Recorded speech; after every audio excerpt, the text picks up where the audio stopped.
Hi everyone, എല്ലാവർക്കും നമസ്കാരം. Divine hill Malayalam ഡയറക്റ്റിൻ്റെ ഒരു പുതിയ വീഡിയോയിലേക്ക് എല്ലാവർക്കും സ്വാഗതം. നിങ്ങൾ എല്ലാവരും സുഖമായിട്ടിരിക്കുന്നു എന്ന് കരുതുന്നു. അപ്പോൾ ഇന്നത്തെ റീഡിങ്, ഈ ജൂൺ മാസത്തിൽ നിങ്ങളുടെ റിലേഷൻഷിപ്പിൽ എന്തൊക്കെ കാര്യങ്ങളാണ് സംഭവിക്കാൻ പോണത് നോക്കാം.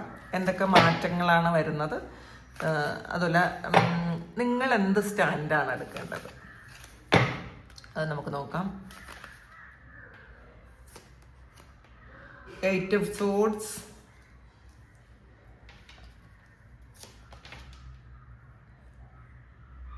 the World, 9 of Swords, the Empress, 2 of Cups. Bottom വന്നിട്ടുള്ളത് കിങ് ഓഫ് വാൻസിൻ്റെ എനർജിയാണ്. നമുക്ക് അത് പിന്നെ എടുക്കാം. ഇതിൽ നമുക്ക് ആദ്യം കിട്ടിയിരിക്കുന്നത് 8 of Swordsൻ്റെ എനർജിയാണ്. ഈ ജൂൺ മാസത്തിൻ്റെ ആദ്യത്തിൽ നിങ്ങൾക്ക് പല ആൾക്കാർക്കും ഒരു തടസ്സം വരാം. നിങ്ങളുടെ റിലേഷൻഷിപ്പിൽ ഒരു തടസ്സമുണ്ട് എന്നുള്ളൊരു തോന്നൽ നിങ്ങൾക്ക് വരാം. എന്ത് ചെയ്യണമെന്ന് അറിഞ്ഞുകൂടാതിരിക്കാം. നമുക്ക് ഒരു കൺഫ്യൂസ്ഡ് ആയിട്ടുള്ളൊരവസ്ഥയിൽ ഇരിക്കേണ്ടി വന്നേക്കാം. കാരണം നിങ്ങൾ അങ്ങോട്ട് കോണ്ടാക്ട് ചെയ്യണോ അതോ ഇങ്ങോട്ട് കോണ്ടാക്ട് ചെയ്യുന്നത് വരെ ഇരിക്കണോ എന്നൊക്കെ ഒരു കൺഫ്യൂഷൻ നിങ്ങൾക്ക് വരാം. അല്ലെങ്കിൽ ഇതിന് ഫ്യൂച്ചർ ഉണ്ടോ, ഇത് ഞാൻ കാത്തിരിക്കുന്നതിൽ കാര്യമുണ്ടോ, ഇത് എനിക്ക് നല്ലൊരു റിലേഷൻഷിപ്പാണോ എന്നൊക്കെ നിങ്ങൾ ചിന്തിക്കാം. പക്ഷെ ഇത് കൂടുതലും നിങ്ങളുടെ ഓവർ തിങ്കിങ് ആണ് കേട്ടോ. കുറേ കാര്യങ്ങൾ നിങ്ങളുടെ ഓവർ തിങ്കിങ് ആണ്, പിന്നെ കുറേ കാര്യങ്ങൾ ഇത് സത്യമാണെന്നാണ് കാണുന്നത്. നിങ്ങളാദ്യം നിങ്ങളുണ്ടാക്കിയ ബൗണ്ടറിയിൽ നിന്നും പുറത്തു വരണം.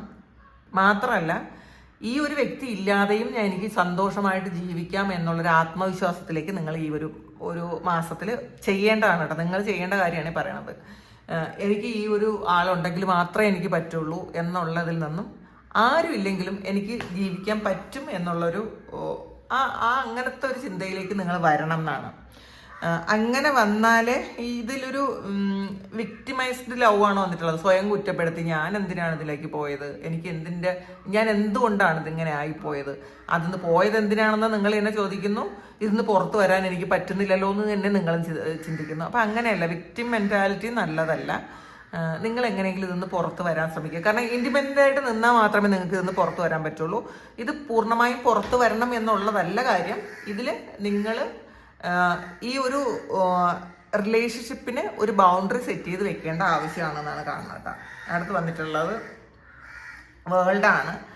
അപ്പോൾ ഇതിൽ ഒരു സൈക്കിൾ അവസാനിക്കുന്നുണ്ട് നിങ്ങളുടെ ജീവിതത്തിൽ. ഈ ഒരു റിലേഷൻഷിപ്പിൽ നിങ്ങൾ എന്തൊക്കെയോ കുറേ കാര്യങ്ങൾ എൻഡായി ഒരു പുതിയ ചാപ്റ്റർ തുടങ്ങുന്നു. കാരണം പഴയ ഇങ്ങനത്തെ ഒരു എനർജി, അതായത് നിങ്ങൾ വിഷമിച്ചിരിക്കുന്ന, എനിക്കിത് ഞാൻ വേണ്ടിയിരുന്നോ എന്ന് ചിന്തിക്കുന്ന കുറേ ബ്ലോക്കുകളുള്ള, നിങ്ങൾ തന്നെ ഉണ്ടാക്കുന്ന കുറേ ബ്ലോക്കുകളും പുറത്തുള്ള ബ്ലോക്കുകളും ഉള്ള കുറേ ആ നെഗറ്റീവായിട്ടുള്ള ഇതിൽ നിന്ന് നിങ്ങൾ മാറി ആ ഒരു അധ്യായം നിങ്ങളുടെ ജീവിതത്തിൽ ആ ഒരു അധ്യായം അവസാനിക്കുന്നു എന്നാണ് കാണുന്നത്. ഇതിൽ നിങ്ങൾ ആഗ്രഹിച്ച പോലത്തെ ഒരു വ്യക്തത ഈ ഒരു ഇതിൽ വരാം. നിങ്ങൾ സ്വപ്നം കണ്ട പോലത്തെ ഒരു സാഹചര്യം നിങ്ങളുടെ ജീവിതത്തിൽ ഈ ഒരു ജൂൺ മാസത്തിൽ വന്നേക്കാം. ഒരുപാട് സ്വപ്നം കണ്ട, അല്ലെങ്കിൽ ഒരു വിഷ് ഫുൾഫിൽമെൻ്റ് ആണ് ഈ കാർഡ്. അപ്പം അതുകൊണ്ട് തന്നെ ഒരു പൂർണ്ണത, ഒരു ക്ലാരിറ്റി വരും. യെസ് ആണെങ്കിലും നോ ആണെങ്കിലും ഒരു ക്ലാരിറ്റി വരും ഇത്. അപ്പോൾ അതിൽ നിങ്ങളെപ്പോഴും നിങ്ങൾ ഡിറ്റാച്ച്ഡ് ആയിട്ട് നിൽക്കാൻ ശ്രമിക്കണം. ഒരിക്കലും ഇതിൽ കൂടുതൽ അറ്റാച്ച്മെൻറ്റ് കാണിക്കാതിരിക്കുക. ശരിക്കും കുറേ ആൾക്കാർക്ക് ചിലപ്പോൾ ഇത് നിങ്ങളങ്ങ് മതിയാക്കുന്നതായിരിക്കും കേട്ടോ. ഈ ഒരു കാര്യം ഇനി നിങ്ങളുടെ ജീവിതത്തിൻ്റെ മുന്നോട്ട് വേണ്ട എന്നുള്ളൊരു ചിന്ത നിങ്ങൾക്ക് വന്നേക്കാം. അപ്പോൾ ആ ഒരു ചാപ്റ്റർ ചില ആൾക്കാർ ഇത് ക്ലോസ് ചെയ്തേക്കാം. ചില ആൾക്കാർ ഇത് അറ്റാച്ച്മെൻറ്റ് മതിയാക്കുന്നൊരു എനർജിയാണ് കാണുന്നത്. 9 of Swordsൻ്റെ എനർജിയാണ്. ഇപ്പോഴും ടെൻഷനും ഓവർ തിങ്കിങ്ങും ഒക്കെ ഉണ്ട് എന്നാണ് കാണുന്നത്. രാത്രി സമയത്ത് അനാവശ്യമായി ചിന്തിക്കുന്നു. ഒറ്റയ്ക്കിരിക്കുമ്പം നിങ്ങൾക്ക് സ്ട്രെസ് അടക്കാൻ പറ്റുന്നില്ല. നിങ്ങൾ ഒരുപാട് ചോദ്യങ്ങൾ നിങ്ങളോട് തന്നെ ചോദിച്ചുകൊണ്ടിരിക്കുന്നു. ഫ്യൂച്ചറിനെ കുറിച്ച് ഒരുപാട് പേടി. കാരണം നിങ്ങൾ ഈ വ്യക്തി ഇല്ലെങ്കിൽ നിങ്ങൾക്ക് ജീവിക്കാനേ പറ്റില്ല, എല്ലാം തീർന്നു പോയി എന്നാണ് നിങ്ങൾ ചിന്തിക്കുന്നത്. ഈ ഒരു റീഡിങ്ങിൽ കൂടുതൽ ആൾക്കാരും ഉത്കണ്ഠപ്പെട്ടുകൊണ്ടിരിക്കുന്നു എന്നുള്ളതാണ്. കാരണം നിങ്ങൾ ഫുള്ളി ഫോക്കസ്ഡ് ആയിരിക്കുന്നത് ഈ ഒരു റിലേഷൻഷിപ്പിൽ മാത്രമാണ്. ഈ ഒരാളില്ലെങ്കിൽ എനിക്ക് സന്തോഷമില്ല, എനിക്ക് മുന്നോട്ടുള്ള ജീവിതം ഇല്ല, എനിക്ക് ആത്മവിശ്വാസം ഇല്ല എന്നൊക്കെ ചിന്തിക്കുന്ന ആൾക്കാർ, നിങ്ങളുടെ ഭയത്തെ മറികടക്കാൻ ശ്രമിക്കണം കേട്ടോ. നമ്മൾ ഇതിൽ ഐസൊലേറ്റഡ് ആയിട്ട് ഇരിക്കുന്നു എന്നാണ് കാണുന്നത്. ഇത് റിഗ്രറ്റ് ഉണ്ട് നിങ്ങൾക്ക്. നിങ്ങൾ ഇതിൽ പോകേണ്ട ആവശ്യം ഉണ്ടായിരുന്നോ? ഈ ഒരു റിലേഷൻഷിപ്പ് എന്തിനാണ് ഞാൻ എടുത്തല്ലേ വെച്ചത്? ഇങ്ങനെയൊക്കെയാണ് നിങ്ങൾ ചിന്തിക്കണം. അത് ചിന്തിക്കുകയേ ചെയ്യരുത്.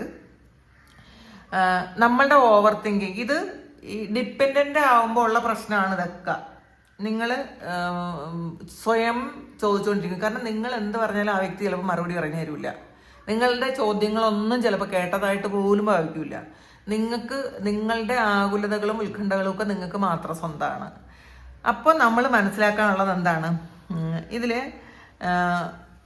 നമ്മൾ ഭയപ്പെട്ട് തുടങ്ങുമ്പോൾ മറ്റുള്ളവർ നമ്മളെ കൂടുതൽ ഭയപ്പെടുത്തും. അപ്പം നമുക്കിതിലൊരു പേടിയില്ല എന്ന് ആദ്യം മനസ്സിലാക്കി കൊടുക്കുക. എനിക്ക് ഇതിലൊരു പേടിയില്ല എന്നുള്ള ഒരു ചിന്തയാണ് ഈ ഒരു സമയം നിങ്ങൾക്ക് വേണ്ടതെന്നാണ് കാണുന്നത്.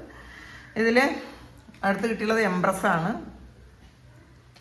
നിങ്ങളുടെ ഒരു എനർജി ശരിക്കും ഒരു ചേഞ്ച് വരുന്നുണ്ട്. കാരണം നിങ്ങളോട് സ്നേഹം കാണിക്കുന്നു, നിങ്ങളുടെ വളർച്ചയ്ക്ക് വേണ്ടിയിട്ട് നിങ്ങൾ പ്രയത്നിക്കുന്നു, നിങ്ങളുടെ മൂല്യം മനസ്സിലാക്കുന്നു, നിങ്ങളിലേക്ക് സ്നേഹം സ്വീകരിക്കുന്നു. കാരണം ആ നിങ്ങളുടെ ഉള്ളിലുള്ള സ്നേഹം നിങ്ങളിലേക്ക് തന്നെ സ്വീകരിക്കുന്നു എന്ന് കാണുന്നത് ഒരുപാട് അബണ്ടൻസിൻ്റെ എനർജിയാണ് കേട്ടോ ഇത്. നിങ്ങൾക്ക് തന്നെ ഇനഫാണെന്നൊരു തോന്നൽ നിങ്ങൾക്ക് ഒരു ജൂൺ മന്ത് ഒരു പകുതിയോടെ നിങ്ങൾക്ക് തോന്നിയേക്കാം. നമുക്ക് ഇനഫാണെന്ന് തോന്നിയ പുറത്തുള്ള ആൾക്കാർ ആരും ഇല്ലെങ്കിൽ നമുക്ക് ജീവിക്കാൻ പറ്റും. പുറത്തെ വേദനകളൊന്നും, മറ്റുള്ളവർ തരുന്ന വേദനകളൊന്നും വലിയ വേദനയായിട്ട് നമുക്ക് തോന്നൂല. അപ്പോൾ ഇതിൽ നിങ്ങൾക്ക് എത്ര മൂല്യം ഉണ്ടെന്ന് നിങ്ങൾ സ്വയം തിരിച്ചറിയുമ്പോഴേ മറ്റുള്ളവർ നിങ്ങളെ മൂല്യം തരുള്ളൂ. അപ്പോൾ ഈ ഒരു ജൂൺ പകുതി ആവുമ്പോഴേക്കും നിങ്ങളുടെ ആറ്റിറ്റ്യൂഡിലൊക്കെ മാറ്റം വന്ന് നിങ്ങളിലേക്ക് ഫോക്കസ് ചെയ്ത് തുടങ്ങും. നിങ്ങളുടെ അപ്പിയറൻസ്, നിങ്ങളുടെ ആറ്റിറ്റ്യൂഡ്, നിങ്ങൾക്ക് വേണ്ടിയിട്ട് ജീവിക്കാൻ നിങ്ങൾ തുടങ്ങും എന്നാണ് കാണുന്നത്. പിന്നെ 2 ഓഫ് കപ്സിൻ്റെ എനർജിയാണ് ഇതിൽ. നിങ്ങളായിരിക്കുമ്പോൾ, നിങ്ങളുടെ എനർജി പ്രൊട്ടക്റ്റ് ചെയ്ത് വെക്കുമ്പോൾ, നിങ്ങളെ റെസ്പെക്റ്റ് ചെയ്യുന്ന സമയത്ത് ഈ ഒരു വ്യക്തി അവരുടെ ഹൃദയത്തിലുള്ള വികാരങ്ങൾ നിങ്ങളോട് പറയും. കാരണം നിങ്ങൾ ആ വ്യക്തിയോട് ഡിപ്പെൻഡൻ്റ് അല്ല എന്ന് എപ്പോൾ തോന്നി തുടങ്ങുന്നോ ആ സമയം മാത്രമാണ് അവർ നിങ്ങളിലേക്ക് തിരിച്ചു വരുന്നത്. ഒരു റീകൺസിലിയേഷൻ്റെ സാധ്യതയാണ് ഇതിനകത്ത് കാണുന്നത്. അത് കാരണം ചില തീരുമാനങ്ങൾ എടുക്കാം, ചില തെറ്റിദ്ധാരണകൾ പറഞ്ഞ് മതിയാക്കാം, വീണ്ടും പഴയ ഒരു സ്നേഹത്തിലേക്ക്, എന്നാൽ ഇൻഡിപെൻഡൻ്റ് ആയിട്ട്. കിങ് ഓഫ് വാൺസിൻ്റെ എനർജിയാണ് കാണുന്നത്. അപ്പോൾ നിങ്ങൾ എപ്പോഴാണോ ഇൻഡിപെൻഡൻ്റ് ആണ് എന്ന് അവർക്ക് തോന്നുന്നത്, നിങ്ങൾ കോൺഫിഡൻ്റ് ആണ് എന്ന് അവർക്ക് തോന്നുന്നത്, അവരുടെ ആവശ്യമില്ല എന്ന് അവർക്കപ്പോൾ തിരിച്ചറിയുന്നത്, ആ ഒരു സമയമാണ് അവർ നിങ്ങളിലേക്ക് വീണ്ടും വരുന്നത്. നമ്മൾ ഒരിക്കലും അയ്യോ എനിക്ക് കുറച്ച് സ്നേഹം തരണേ, നിങ്ങളില്ലാതെ എനിക്ക് ജീവിക്കാൻ പറ്റൂല, നിങ്ങളാണ് എൻ്റെ എല്ലാം, ഇങ്ങനെയൊക്കെ പറഞ്ഞുകൊണ്ടിരിക്കുന്ന ആൾക്കാർക്ക് അവരുണ്ടെങ്കിലും ഇല്ലെങ്കിലും ഞാൻ സന്തോഷിക്കും. ഞാൻ ഒറ്റയ്ക്കാണ് ഈ ഭൂമിയിലേക്ക് വന്നത്, ഞാൻ ഒറ്റയ്ക്ക് ജീവിക്കും, ഒറ്റയ്ക്ക് ജീവിക്കാൻ എനിക്ക് പറ്റും എന്നുള്ളൊരു ആ ഒരു കോൺഫിഡൻസ് അവർക്ക് മനസ്സിലായി കഴിയുമ്പോഴാണ് അവർ ഈ എംപ്രസിൻ്റെ എനർജിയിൽ ആ എംപ്രസ് ആണെന്ന് മനസ്സിലാക്കുന്നത്. നിങ്ങൾക്ക് എത്രയും വർത്ത് ഉണ്ടെന്ന് അവർ മനസ്സിലാക്കുന്നത് നിങ്ങൾ ആദ്യം നിങ്ങൾക്ക് ഒരു മൂല്യം കൊടുക്കുമ്പോഴാണ്. പിന്നെ ഇതിൽ ശരിക്കും ഇൻഡിപെൻഡൻ്റ് ആയിട്ട് ലോജിക്കലായിട്ടുള്ള തീരുമാനങ്ങൾ കൂടി എടുക്കും. ഹൃദയം നിങ്ങളോട് പല കാര്യങ്ങളും വീണ്ടും പഴയ ഓർമ്മകളൊക്കെ ഇങ്ങനെ കൊണ്ടു തന്ന് അതിനെ താലോലിക്കും. കാരണം ഹൃദയം എപ്പോഴും സെൻസിറ്റീവാണ്, അത് സ്നേഹം ഇങ്ങനെ ആഗ്രഹിച്ചുകൊണ്ടിരിക്കും. കുറച്ച് കാര്യങ്ങൾ ലോജിക്കലായിട്ടുകൂടി ചിന്തിക്കാൻ ശ്രമിക്കുക. അപ്പോഴാണ് ഈ ജൂൺ മന്തിൽ ഒരു സ്റ്റെബിലിറ്റി വരും നിങ്ങൾക്ക്. റിലേഷൻഷിപ്പിന് രണ്ടാമതാണ്, ഈ ബന്ധത്തിൽ നിങ്ങൾക്കൊരു സ്റ്റെബിലിറ്റി വരും. നിങ്ങളുടെ തീരുമാനങ്ങൾ ശരിയാണോ തെറ്റാണോ എന്ന് നിങ്ങൾ ഒന്ന് റീതിങ്ക് ചെയ്യും. നിങ്ങളിപ്പോൾ ചെയ്യുന്ന കാര്യങ്ങളൊക്കെ ശരിയാണോ, ഞാൻ ഇങ്ങനെയാണോ ചെയ്യേണ്ടതെന്നൊക്കെ നിങ്ങൾക്ക് ഈ ഒരു സമയം നിങ്ങൾ ചിന്തിക്കുമെന്നാണ് കാണുന്നത്. അതിൽ നമുക്കൊരു കാർഡ് ഈ ഒരു ഇതുകൊണ്ട് നോക്കാം. ദ ബിയർ ആൻഡ് സെഡാർ ആണ്. ലീഡർഷിപ്പ് ആണ് ഈ ബിയർ ആൻഡ് സെഡാർ ആണ്. അപ്പം ഈ കരടി എന്ന് പറയുന്നത് ശക്തിയുള്ള ഒരു മൃഗമാണ്. ആത്മവിശ്വാസം വളരെ കൂടുതലായിരിക്കും. അപ്പോൾ ഈ ഒരു മാസം ഒരു പകുതി കഴിയുമ്പോൾ നിങ്ങൾക്ക് ആത്മവിശ്വാസം കൂടും എന്നാണ് കാണുന്നത്. നിങ്ങളുടെ മൂല്യം നിങ്ങൾ തിരിച്ചറിയും, നിങ്ങൾക്കൊരു സ്റ്റെബിലിറ്റി ഉണ്ടാകും. ഒരു ഈ പെട്ടെന്ന് വന്നു പോകുന്ന ഒരു കാര്യമല്ല, കുറേ കാലത്തേക്ക് നിങ്ങൾ എന്തായിരിക്കണം എന്ന്, അല്ലെങ്കിൽ ഫ്യൂച്ചറിൽ നിങ്ങൾ എന്തായിരിക്കണം എന്നുള്ളൊരു അങ്ങനത്തെ ഒരു ചിന്ത നിങ്ങൾക്ക് വരും എന്നാണ് കാണുന്നത്. ക്ഷമയോടുകൂടി ഓരോ കാര്യങ്ങളും കൈകാര്യം ചെയ്യാൻ ശ്രമിക്കുക. നമുക്ക് മാത്രം പ്രയോറിറ്റി കൊടുക്കുക. നമുക്ക് പ്രയോറിറ്റി കൊടുത്ത് നമ്മളെ സ്നേഹിച്ച് നമ്മളുടെ കാര്യങ്ങളെല്ലാം ഭംഗിയായിട്ട് നോക്കുന്ന സമയത്താണ് മറ്റു വ്യക്തികൾ, നിങ്ങൾക്ക് ഇപ്പം ആഗ്രഹമുള്ള നിങ്ങളോട് റിലേഷൻഷിപ്പിലുള്ള ആ ഒരു വ്യക്തി നിങ്ങളിലേക്ക് അട്രാക്ട് ചെയ്യണത്. അല്ലാതെ ഒരിക്കലും നിങ്ങൾ അവരുടെ പിറകെ പോകുമ്പോൾ അവർ ഒരു മൂല്യവും തരില്ല. അത് നിങ്ങൾ ഈ ഒരു സമയം മനസ്സിലാക്കുന്നു എന്നാണ് കാണുന്നത്. ഇതാണ് ഇന്നത്തെ റീഡിങ്. ഇത് നിങ്ങളുടെ സിറ്റുവേഷനുമായിട്ട് മാച്ച് ആകുന്നുണ്ടെങ്കിൽ കമൻറ്റ് ചെയ്യുക. നിങ്ങൾക്ക് ആർക്കെങ്കിലും പേഴ്സണൽ റീഡിങ് വേണമെങ്കിൽ എൻ്റെ വാട്സപ്പ് നമ്പറിൽ കോൺടാക്ട് ചെയ്യാം. Thank you. നമുക്കൊരു പുതിയ വീഡിയോ ആയിട്ട് വീണ്ടും കാണാം. ഒരുപാട് സ്നേഹം, ഒരുപാട് നന്ദി. Thank you.